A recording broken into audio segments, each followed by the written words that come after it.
Hello everyone and welcome to the channel. I just like to say thank you to New Directions for sending me this copy of this book in question, which goes by the name of Five or Five Novels by César Aira. And the people I owe thanks to for allowing me to have a copy are Pauline and Sylvie. So that aside, I just like to say that I'm not going to talk about every individual story. And actually, I'm about to go pick up my copy right now. Here, hold up. I'm holding it in my hand, but you're not seeing that. You're not seeing that. And there's 5 stories, and I call them stories more than novels because to my recollection, César Aira calls them novels, and that's why it looks like he published 100 novels already. But I guess that could be true. But it's not really that he's lying, you know. But it reminds me a lot of this Filipino filmmaker by the name of Lav Diaz, who he is known for these really multi-hour long epic films. And by epic, I mean, oh, that's epic. No, I mean like epic films. And his longest, I believe, is like 15 plus hours. But Lav Diaz was saying that there's no such thing as a short film, there's no such thing as a long film, and that 2 hour, 1 hour, 30-minute default length is just a limit imposed on cinema by these companies, etc. And he speaks about how paintings, whenever there's a small painting, no one calls it a small painting, they just call it a painting. And whenever there's a large painting, no one calls it a large painting, it's also just a painting. So when it comes to César Aira, I believe he's doing the same thing when it comes to what he calls a novel. Because in his collection, there's a quote-unquote novel that's 15 pages long. And yeah, it's not exactly a novel. So while I accept his little thing there, I don't agree with it, but I like it also. I think that's nice. I think that's cool. But the reason I don't agree with it is because I like that categorization. I like to be able to differentiate certain things and look for specific things. I like this sort of detail. So yeah, I'm a loser. But I'm not going to talk about these individual stories exactly. I want to talk about some features of these stories, but primarily I want to talk about the book as a whole. Because honestly, this is probably the best selection in general that they could have put together out of 100 untranslated, unpublished books of Aira's. And each story, they primarily take place in Buenos Aires or Pringles, Argentina, or both for that matter, actually. And if you know anything about César Aira, you know he's from Coronel Pringles in Argentina, or just Pringles for short. Besides that obvious connection that joins all these stories together, there are smaller references to one another as well as to themselves in general. So while there's that obvious overarching connection, there's always that smaller stuff it feels like the stories are communicating with one another for that reason alone. And in the shortest story, the one I was referring to earlier, it's by the name of The Hormone Pill. There's a section which feels like a more expounded upon reference to the preceding story, which is called The Dream. Because in The Dream, there's a character who I believe is named Don Martin. There's a lot of Dons, there's like 3 in there.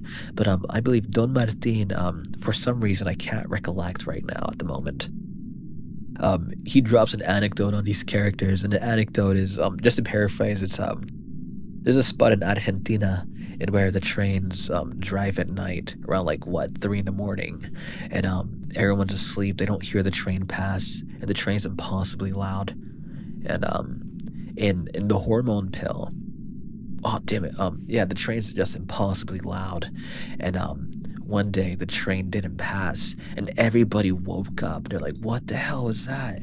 And nothing passed. So it's just a little situation. I don't know why the guy says it. I don't know why he just drops the anecdote on them. But in The Hormone Pill, that little anecdote is actually played out on the text. It's talked about, and it's not reworked or anything, but it's as if they adapted it for the story. I'm going to talk a bit about what The Hormone Pill is about. Then I'm going to talk about César Aira's writing in general, because he uses a technique that is pretty much the reason anybody likes to read his books, apart from the fact he has a really wide imagination. But in the hormone pill, it's about a middle-aged man. He walks into the bathroom, goes to the medicine cabinet, pops it open, finds prescription medicine. It belongs to his wife, and he pops a pill just because he can. And they're hormone pills. They belong to his wife. And he goes back to bed where his wife is just sleeping at or trying to sleep. And he laughs about it. He's just giggling to himself, and he coughs to hide it because his wife is still awake.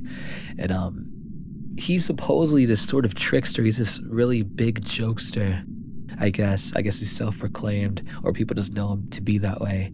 And he supposedly plays pranks on himself. And I don't know how this is a prank, but he's just popping pills, his wife's pills, and he just laughs about it for some reason. And I thought it was such an absurd plot. It's such an absurd narrative. But as much as I wish César Aira really built off of this and did more with it, because I thought it was stupidly funny just because it's stupid, he doesn't build off of it. And this is where I must jump in and say why. Because César Aira, all his fiction is written in what he considers or what he calls the flight forward, which is a technique of his. I see it as a discipline of his, in which whatever he writes on the page, he has to build off of it. So if he writes something, he can't erase it. The most he could do is just, a small edit, I guess. But he has to retain whatever is on the page. So sometimes in these stories, you find that he writes himself into a position he can't get out of. And he's painfully aware of this. He's acutely aware of this to the degree where he sometimes references it in the same story. And sometimes he only does what he can because it's his thing.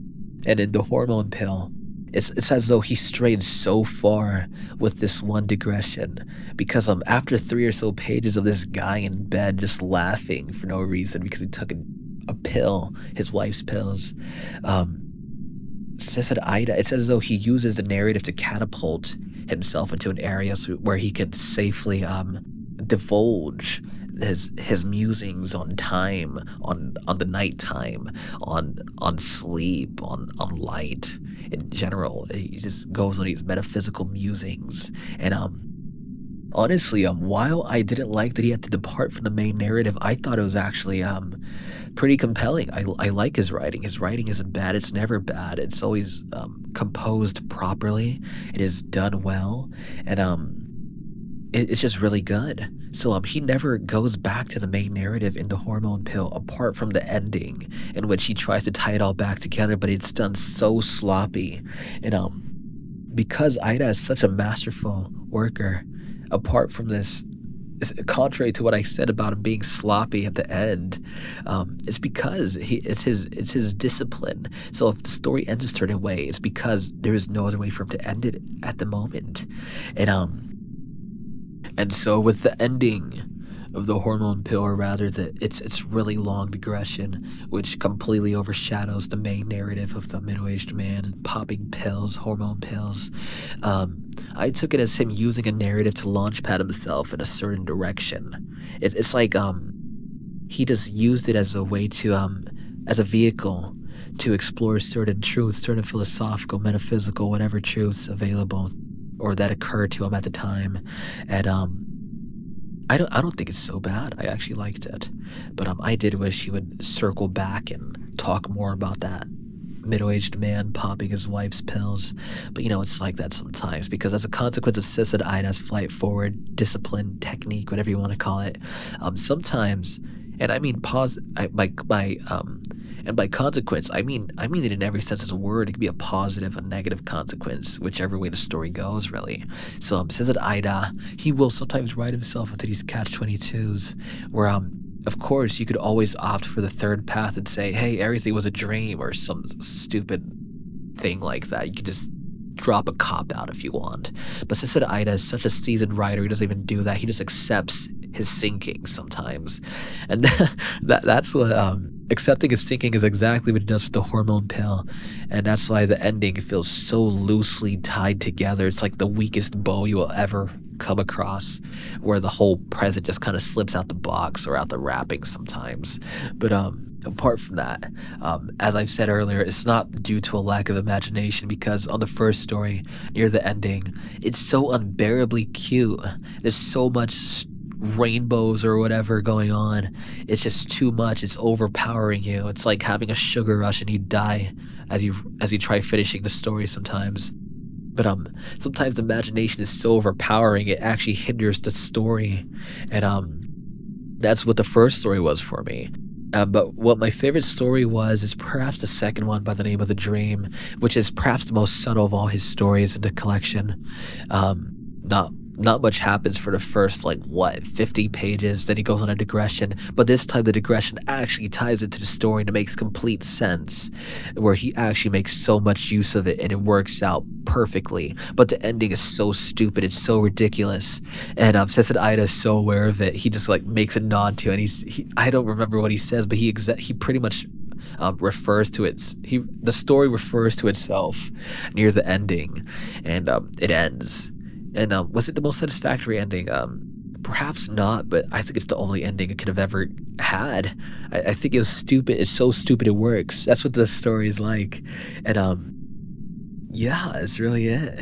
And so my main takeaway is from this book here is I believe that the main people would be interested in this book are one, César Aira readers, acolytes, I think is the word, who love his writing, who think his imagination is just out of the world, aka the César Aira completionist. If you're a César Aira completionist, pick this book up. Two, I feel new readers can read it, but because of his digressions on some of these stories, where you kind of understand why they went unpublished for so long, I feel that some of those stories are inaccessible for that reason alone. But I feel that a new César Aira fan, if they really stick it through, they might find something in this collection and actually enjoy it a lot. And the third, if you just want to see someone improvise an entire collection, if you want to see improvisation on a masterful level, go with this book. You can't go wrong with it. Sometimes it's amazing. Sometimes it's like, why didn't I think of that? Sometimes it's, dang, you had no other place to go. But yeah, I don't know how many more videos I'm gonna make. I don't know. As you can tell, I'm really bad extemporaneously. But yeah, thank you, New Directions, for the book. I'm still going to write a written review. I'm still going to write a review aside from this audio, just because I feel that I could do more justice in that direction. And I just wanted to try something new. Yeah, thank you. See y'all.